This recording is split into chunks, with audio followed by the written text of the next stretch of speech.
Shirley! J'espère que vous allez bien par la grâce de Dieu. En tout cas, moi, ça va. Franchement, c'est ma première vidéo face cam. Genre vraiment face cam, genre pas en vlog ou quoi. C'est un peu stressant, j'avoue, mais bon, par la grâce de Dieu, ça va aller. Déjà, je vais vraiment inviter le Saint-Esprit en ce lieu, en ce moment. Saint-Esprit, viens, nous t'invitons, nous nous attendons à toi, je m'attends à toi. Inspire les pensées de mon cœur et les paroles de ma bouche, que ce moment soit vraiment inspiré par toi. Et voilà, tu as dit ouvre ta bouche et je la remplirai. Donc viens remplir vraiment mes paroles, Saint-Esprit. Sois en ce lieu. J'ai ainsi prié dans le nom de Jésus-Christ. Amen. Donc, comme vous avez pu le voir dans le titre de la vidéo, aujourd'hui, on va parler de comment réellement avoir une relation avec Dieu et grandir en fait dans cette relation, comment réellement avancer. Là, c'est pas que pour les bébés en Christ, ceux qui viennent d'accepter Jésus dans leur vie, c'est pour aussi ceux qui ont une relation, ceux qui ont une vie chrétienne stagnante. C'est-à-dire que ils sont là un peu, mais ils n'arrivent pas à se donner plus, mais ils aiment quand même le Seigneur, mais il y a beaucoup de mais. Et du coup, voilà. C'est pour tous ceux qui veulent vraiment avancer dans leur relation avec Dieu. Déjà, si tu as cliqué sur cette vidéo, c'est que tu as soif. Donc, vraiment, gloire à Dieu. Tu as soif de vraiment avancer et d'avoir une relation, une vraie. Donc, voilà. Vraiment, déjà, sois béni pour ça. Je vais donner 5 points. Enfin, j'ai reparti la vidéo en 5 points pour pas que ce soit vraiment trop long, mais que ce soit bien. Et ça sera un peu mon vécu en vrai. Parce que moi, il faut savoir que j'étais cette chrétienne qui avait une relation avec Dieu stagnante. Genre moi, il faut savoir que j'ai accepté Jésus comme Seigneur et Sauveur en 2019. Donc j'avais 13 ans, donc c'était il y a 5 ans, 6 ans. 6 ans, ouais, 6 ans, 5 ans. Bref, mais je ne savais pas c'était quoi réellement la vie chrétienne avant avril de cette année. Et donc Dieu a restauré 6 ans de confusion, de dépression, de je sais pas quoi, en 6 mois seulement. Donc, franchement, je viens vous dire ce qui, moi, a vraiment transformé ma relation avec Dieu et ma vie chrétienne, quoi. Je viens vous partager ça parce que je sais que si ça m'a édifié, si ça m'a béni, si ça m'a fait autant grandir, ça vous fera grandir aussi, par la grâce de Dieu. Donc, le premier point, déjà, que j'aimerais aborder, et je trouve que c'est... On n'en parle pas assez, mais moi, c'est vraiment la clé qui a fait que j'ai autant avancé, c'est que tout est une question de soif, d'abord. Genre, c'est une question de soif d'abord. Avant que, ouais, je suis pas disciplinée, je suis c'est une question de soif d'abord. Genre, vraiment. Genre, en fait, la soif, c'est quoi? C'est quand tu as un besoin de boire, tu as besoin de te ressourcer. Ça, c'est quoi? C'est un besoin naturel. Et si tu le fais pas, tu meurs. Donc, si tu as soif de quelque chose, si tu as soif de Dieu, c'est que tu reconnais que tu as besoin de Dieu, en fait, pour vivre. Que Dieu est ta vie. Et c'est en prenant cette conscience-là que, en fait, tu auras soif. Tu auras soif. Et Dieu nous appelle à avoir une soif comme les biches. Les biches, elles se mettent dans des situations extrêmement dangereuses juste pour trouver de l'eau. Et quelqu'un qui a soif, en fait, il cherche. Il va absolument boire. Et donc, en fait, c'est la soif qui va faire que tu vas avancer. C'est la soif qui va faire que réellement, tu vas devenir discipliné. Tu vas te forcer, entre guillemets, tu vas te faire violence. Parce que le royaume des cieux appartient aux violents. En fait, c'est la soif qui va faire que tu vas persévérer. Mais d'abord, il faut avoir soif. Donc, vraiment, d'abord, il faut avoir soif. La soif, la persévérance, l'amour, c'est ça qui vont faire que vraiment votre relation avec Dieu, ça va devenir une vraie relation. Parce qu'en fait, sans la soif,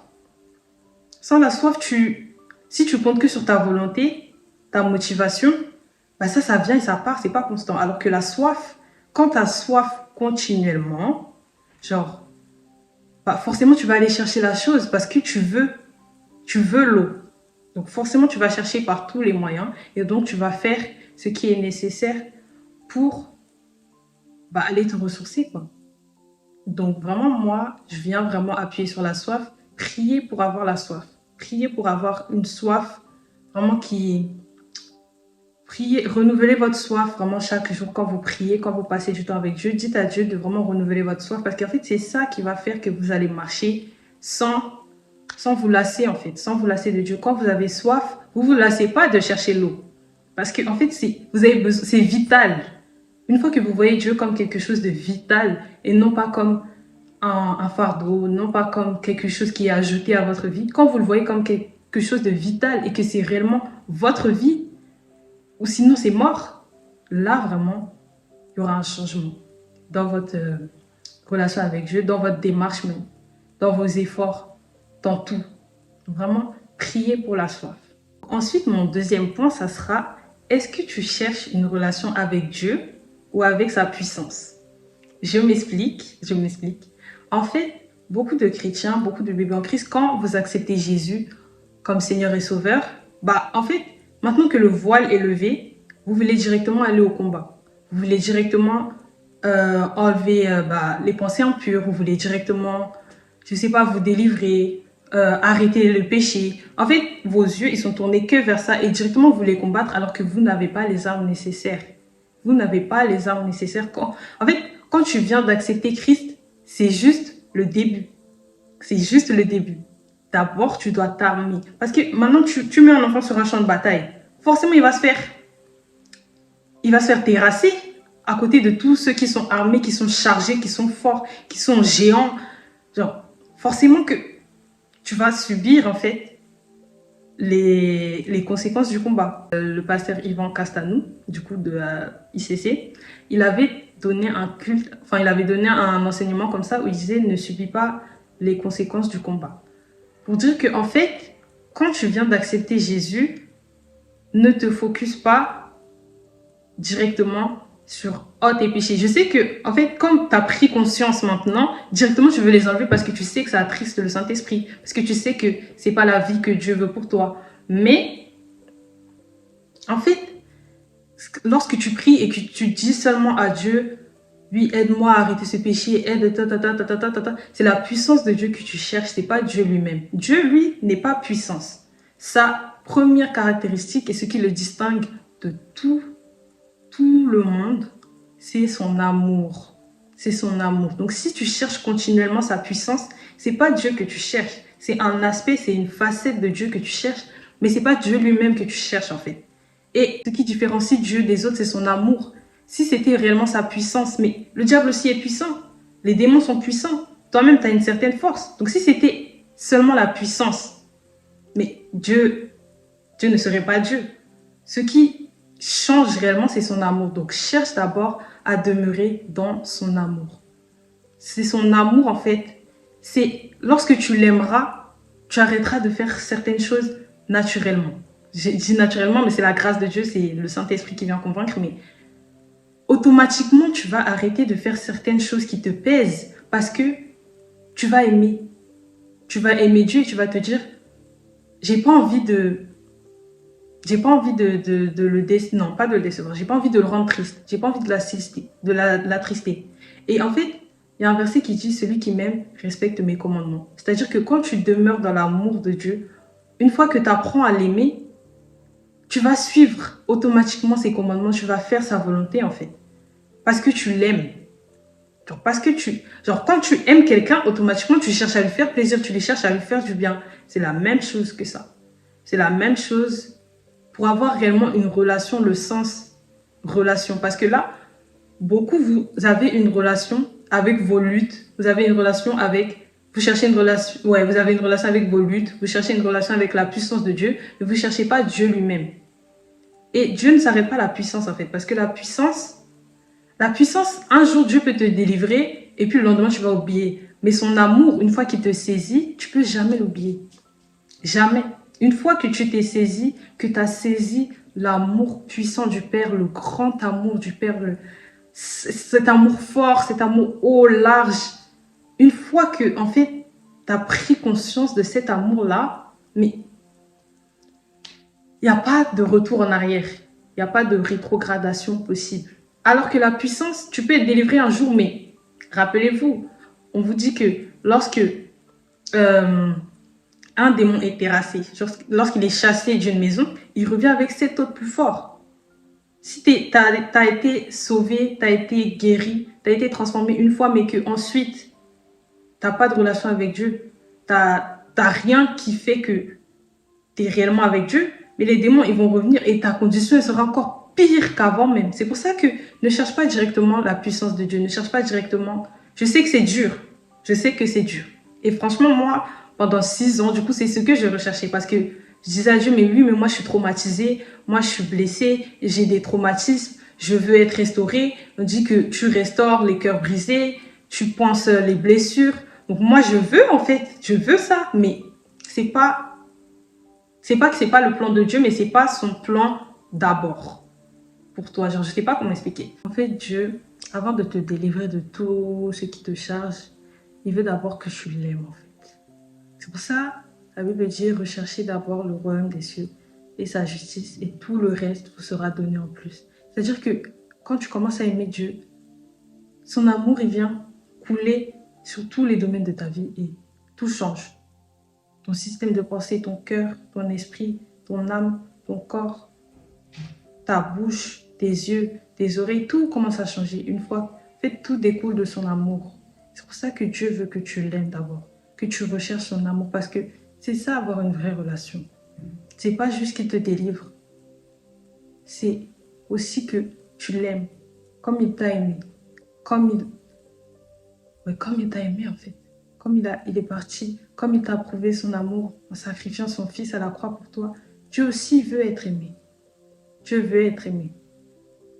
C'est pour ça que tu peux prier, prier, prier, prier pour la délivrance, mais la délivrance c'est une chose, mais l'amour de Dieu, c'est ce qui reste toujours. Et c'est là où tu dois mettre les yeux en fait. Ensuite, en troisième point, je dirais qu'il y a un manque de foi et de confiance en Dieu. C'est-à-dire que la foi, c'est quoi? La foi, c'est la ferme assurance des choses que tu n'as pas encore vues. Et je sais que AP Jonathan, il était venu un jour dans... moi, du coup, je suis à ICC. Il est venu dans une branche d'ICC. Et il nous avait dit qu'en fait, la foi, quand tu pries, la foi, elle est censée te faire voir plus loin. Donc, en fait, quand tu pries, qu'est-ce que tu vois? Genre, si tu pries depuis pour la même chose, pour un même péché que tu n'arrives pas à arrêter, mais que lorsque tu pries, tu te vois toujours dans ce péché-là, tu vas jamais avancer, tu vas jamais sortir de ce péché-là. Quand tu pries, en fait, avec foi, tu es censé te voir sanctifié. Tu es censé te voir comme Dieu te voit. Tu es censé te voir purifié. Tu es censé te voir lavé. Tu es censé te voir changer, en fait, transformé et plus en train de pécher quand tu pries. C'est ça, prier avec foi. C'est ça, avoir foi en Dieu, en fait.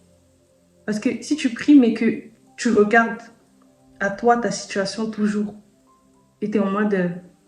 Tu pries, mais tu pries pas réellement, en fait. Et du coup, tu pries mal. Et c'est pour ça que tu n'es pas exaucé. Parce que dans la parole, on dit que lorsque vous priez, si vous priez que vous ne recevez pas, vous priez mal. Parce qu'on a dit demander et vous recevrez. Ça, c'est un principe de Dieu. Tu peux rappeler à Dieu ça, tu as dit demander et vous recevrez. Mais tu dois aussi apprendre à bien prier. Donc en fait, quand tu pries, arrête de regarder à toi-même, à ta réalité, à tes forces. La réalité que tu vis, ce n'est pas la vérité de Dieu. Ce n'est pas la vérité de Dieu. C'est ta réalité maintenant. Mais ça ne va pas rester. Lève les yeux et regarde à la vérité. En fait, Dieu, quand il se révèle à toi, il n'attend pas que tu sortes de tes péchés par tes propres forces. Dieu, il ne recherche pas ta force. Ce qu'il recherche, c'est ton cœur. C'est si ton cœur le désire réellement. Si ton cœur l'aime. Si ton cœur cherche à faire sa volonté. Si ton cœur a soif de lui. C'est avec ces cœurs-là que dans leur faiblesse, sa force est révélée. Sa force est révélée en fait pour que déjà tu ne te gonfles pas d'orgueil et que tu ne penses pas que ça vient de toi, mais que tu puisses rendre grâce parce que c'est pas par ta propre force, mais aussi parce que en fait Dieu est le Dieu tout-puissant. Dieu est le Dieu tout-puissant, il peut tout faire. C'est rien pour lui de te sortir du péché qui est là depuis, avec lequel tu galères. En fait, ne fais pas comme Israël. Ne passe pas 40 ans sur une chose où Dieu avait prévu 40 jours. Genre, abandonne à Dieu. Abandonne à Dieu ce fardeau. Abandonne à Dieu ce péché. Laisse Dieu faire. Laisse Dieu être Dieu. Ne cherche pas à prendre le rôle de Dieu en fait parce que c'est trop lourd pour toi. Tu ne peux pas porter seul le fardeau de tes péchés. Mais tu peux décider d'avoir soif de Dieu. Tu peux décider de faire confiance à Dieu. Et Dieu va venir dans ta vie. Dieu va venir tout simplement parce que lui, tout ce qu'il cherche, c'est des cœurs assoiffés. C'est des cœurs qui veulent. C'est des cœurs qui veulent avant d'être, c'est des cœurs qui veulent. C'est pour ça que, en fait, quand tu pries, quand tu veux sortir du péché, ne regarde pas à ta condition, ne regarde pas à tes forces. Et en fait, le problème, certains dans votre relation avec Dieu, en fait, vous voulez seulement sa main. Vous voulez qu'il vienne vous délivrer, vous voulez qu'il vienne vous sauver, vous voulez qu'il vienne vous arrêter, vous aider à arrêter le péché. Vous voulez qu'il vienne, mais vous ne voulez pas vivre, vous ne voulez pas vous donner. Vous ne voulez pas son cœur, en fait. Vous voulez sa main, mais vous ne voulez pas son cœur. Et c'est pas possible. C'est pas possible. Parce que Dieu met sa main sur ceux qui ont son cœur. Donc, cherchez aussi le cœur de Dieu. Après, comme quatrième point, ça rejoint un peu ce que j'avais dit tout à l'heure, mais c'est que tu pries mal. La prière, en fait, elle n'est pas là pour te satisfaire, toi, mais Dieu. En fait, quand tu pries, c'est pas genre, c'est pas tu pries et tu te dis, oh, j'ai bien prié aujourd'hui, oh, j'ai bien fait. Non, c'est pas pour te satisfaire. Genre, c'est pas toi, en fait. C'est ton moyen de parler à Dieu, mais c'est pas pour te plaire. C'est pour Dieu, la prière. Et en fait, la prière, c'est pas une performance. C'est pas une performance, c'est pas te plaire, en fait. C'est donner à Dieu ce qu'il veut et ce qui lui est dû, tout simplement. C'est-à-dire que, en fait, tu pries mal dans le sens où tu pries pour satisfaire tes propres désirs, pour tes propres volontés, pour ta propre vie. Mais tu pries pas aussi pour la vie de Dieu. Tu pries pas pour Dieu. Tu pries pour toi, en fait. C'est toi. Et c'est ça qui fait que des fois aussi, vous avancez pas. Tu pries pour toi, déguisé en Dieu. Genre, tu penses que tu pries pour Dieu, mais au final, tu pries pour toi parce que c'est pour satisfaire tes propres désirs. Genre, quand tu vas mal, tu vas voir Dieu et pour te décharger. Mais tu cherches pas aussi à savoir ce que Dieu veut. Tu cherches juste ce dont tu as besoin et tu cherches pas ce que Dieu veut te donner. Et c'est ça qui fait que aussi tu pries mal. Donc, des fois, il y en a, vous ne voulez pas prier parce que vous voulez entendre la voix de Dieu. Oh, j'arrive pas à entendre la voix de Dieu. Comment entendre la voix de Dieu? Mais Dieu, on l'entend par sa parole. Donc franchement, prie pour la grâce d'aimer lire les Écritures, d'aimer passer du temps à lire, parce que c'est là où se trouve la puissance de Dieu et c'est là où se trouve Dieu lui-même. Dieu, il est dans le lieu secret, mais il est aussi dans sa parole. Et réellement dans sa parole. Si tu veux voir Dieu, si tu veux entendre Dieu, lis. On devrait lire. Et je sais que c'est un défi pour beaucoup, mais lis. Vraiment, passe du temps. Lis en fait. Parce que c'est comme ça que tu auras réellement une relation avec Dieu, parce que tu sauras ce qu'il veut, ce qu'il te demande, son plan, ce que tu es, qui tu es, ce qu'il a prévu. En fait, tu sais tout quand tu lis. Et aussi, tu connais un peu Dieu dans son intimité. Dieu se révèle à toi un peu plus. Parce que tu le connais. Tu vois ce que je veux dire? Tu apprends à le connaître en fait en lisant sa parole. Et donc, quand tu apprends à connaître quelqu'un, naturellement, vous devenez plus intime. Après, comme cinquième point, j'aimerais dire change de dimension. Change de dimension là, quand tu acceptes Christ, quand tu restes que à la dimension de enfant de Dieu, en fait, un enfant, il peut désobéir à ses parents. Donc, quand tu te vois que comme un enfant, forcément, tu vas un peu désobéir. Tu vas un peu te dire que, oh, bon, ok, mais c'est pas grave, Dieu m'aime toujours. Genre, Dieu m'aime toujours. Genre, c'est pas grave. Mais si, décide maintenant de te voir comme une brebis. Une brebis, en fait, elle sait qu'elle a besoin d'un berger. Elle sait que sa bénédiction, c'est d'avoir un berger. Et le berger, c'est qui? L'Éternel.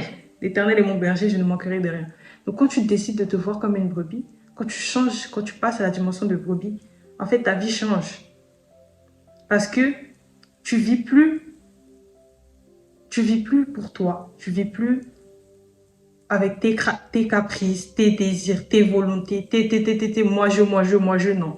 Tu regardes maintenant à ton berger. Tu regardes aussi maintenant à ton berger.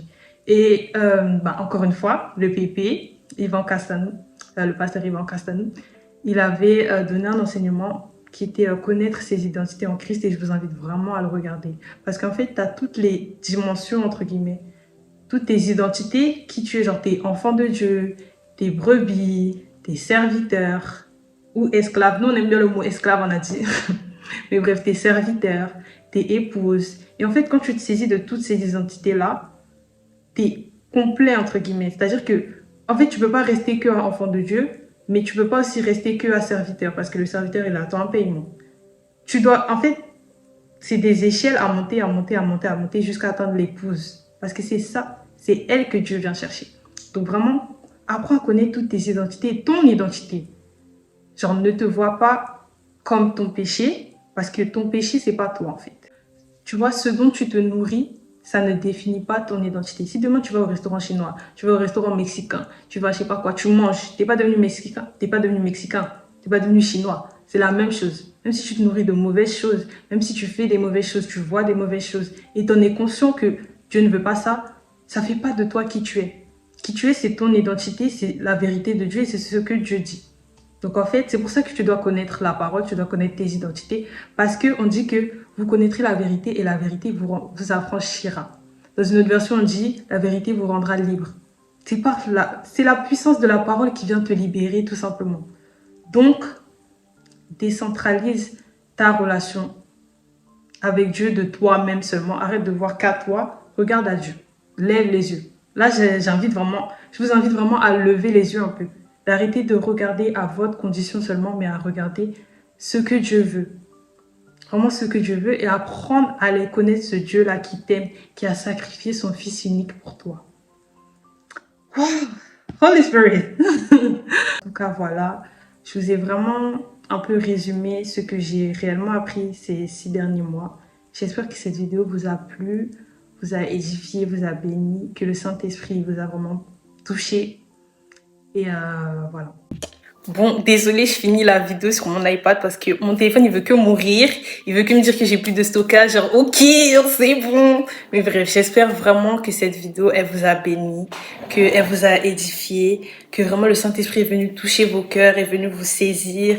Et vraiment que ça puisse vraiment transformer votre relation avec Dieu, transformer votre vie chrétienne comme ça a transformé la mienne. Donc, pour de vrai, là, je vous ai un peu résumé ce que j'ai vraiment appris pendant ces 6 mois. Et voilà. On se retrouve bientôt, j'espère, pour une nouvelle vidéo. Et je voulais vraiment, en fait, vous partager ça avant la rentrée parce que vous pourrez, après avoir regardé cette vidéo, au moins prendre des bonnes habitudes, vous poser peut-être des questions dans votre vie chrétienne et repartir sur de bonnes bases tout simplement parce qu'on ne veut pas vivre la même année que l'année dernière. En fait, c'est terminé. C'est terminé. Toutes choses sont devenues nouvelles. Amen. Amen. Que Dieu vous bénisse. Mouah.